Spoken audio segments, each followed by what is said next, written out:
We're going to talk about the potential for this war extending outwards. How much more of this war is to be fought? And we're also going to talk about the potential for it expanding to the Allies because of the halting of Red Sea journeys following Houthi rebel attacks across the Suez Canal on British and American Dutch shipping. Let's talk to Rear Admiral Dr. Chris Parry, CBE. Hello, Rear Admiral Chris. How are you? Nice to see you on the show. Happy New Year. Happy New Year to you, Chris. We have seen the second stage of the IDF's operation in Gaza now beginning. Some of the soldiers are being withdrawn. There's the threat of potential rocketing coming from the north. How much more war do you think is to be fought in the south of Gaza? Is the north completely taken? I think we can rely on the Israelis to be telling the truth here. They've isolated the north of Gaza. They've got into the tunnels. From what I can see from both sides, they've secured that area and they're now moving into the south. It's a bit more complicated in the south because that's where most of the Palestinians are. That's where they've asked them to go.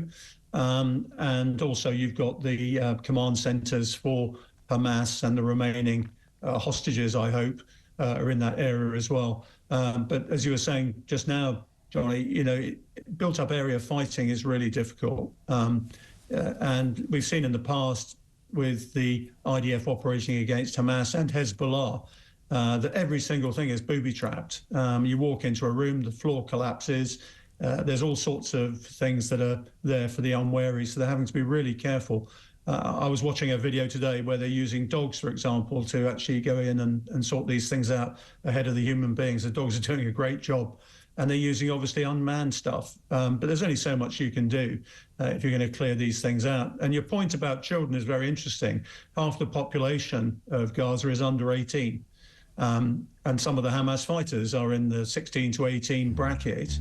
And we've seen a lot of decoy operations by women and children where they've been asking for aid, they've been asking for medical assistance. The IDF have gone forward and they've been blown up by a bomb or they've been taken out by a sniper. So this is a very deceptive environment. And as you say, the information on both sides has to be treated with quite a lot of critical thinking.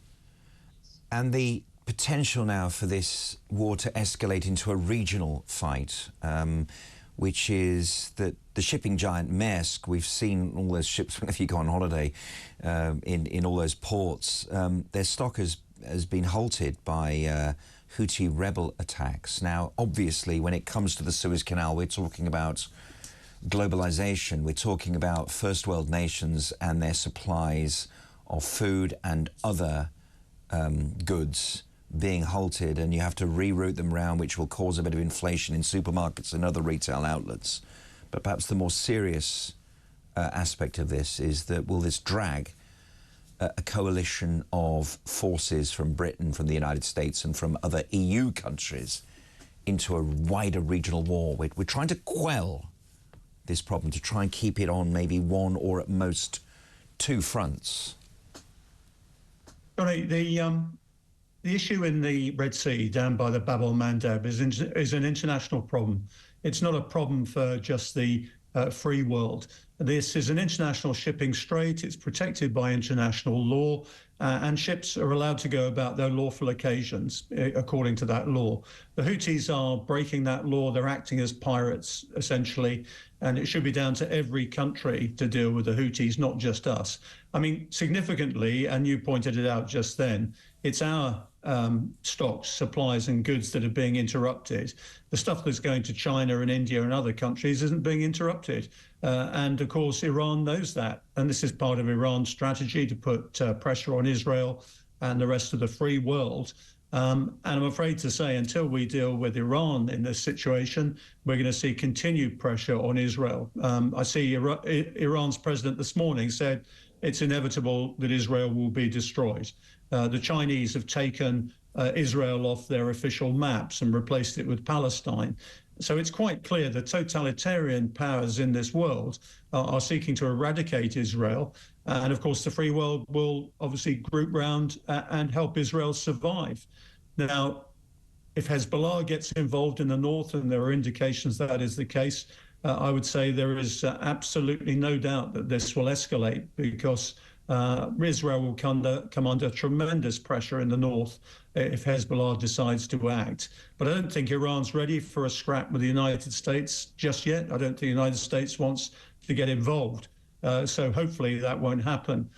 But be in no doubt that poor old Israel is in a state of siege itself at the moment. Everybody talks about Gaza being under siege, but so is Israel. Its economy is suffering because it's got so many of its people deployed to Gaza and other security operations, and it can't go on. And we talk about the pressure that Israel could be under. I mean, it is an understatement because Hezbollah are embedded into Lebanese society in a way that Hamas are in Gaza. They are an Iranian insurgent. And Lebanon's a different society. It's older than Gaza. It's mixed up with Muslims and Christians. There are less Christians than there were 30 years ago, and the country has slid from being the sort of the Paris of the Middle East to being a recovering bomb site. And the truth of the matter is that Hezbollah, with 150,000 rockets pointed at Israel, could cause devastation to Tel Aviv, to Jerusalem and to Haifa in the north. But equally, Chris, is it not true that Israel might retaliate first by levelling Beirut? It's a terrible prospect that must be avoided and would be started, make no mistake, by Hezbollah. I think Israel's going to have to deal with Hezbollah at some stage, either through diplomatic or military means. Right now, Hezbollah represents a conventional deterrent force. Excuse me, time of year. A conventional deterrent force for Iran in case Israel chooses to strike Iran's nuclear facilities. Now, one of the things we're going to have to come to terms with is, I believe, Iran will get a nuclear device possibly within about 2 years. That's what Obama said they could have. And by 2025, I'm convinced they're probably aiming to do that. And that's going to alter every single thing that's going on in the Middle East at the moment. Every single assumption we've got will be overturned if Iran gets that nuclear device, because they can misbehave very much as they like, just as Vladimir Putin has in Ukraine. So there are a lot of pieces on this chessboard at the moment, and how we integrate the interests of Turkey, Saudi Arabia, Iran, the Gulf states, and what is going on around Israel right now is going to be a really interesting geopolitical and diplomatic problem to solve. And I'm not sure that the United States or indeed the European Union or the UK have the slightest idea of what their interests are in relation to that mess. And the days of an isolationist America, and with Donald Trump appearing to be the next president of the United States, I put an asterisk on the end of that because a week, let alone a year, is a long time in politics. Johnny, I don't believe Biden or Trump are going to run. Really? Yeah. Go on. Who are the runners and riders? No, I think obviously, I think poor old Donald Trump's going to be sort of tied down very much by what's happening legally. Right. I think the Republicans will say, look, we need somebody who's going to beat Biden. The overwhelming view I hear from the United States is there's a very strong support for Trump, but the anybody but Trump lobby is going to be very strong indeed. So even if you put a chimpanzee in against Trump, he's probably going to win.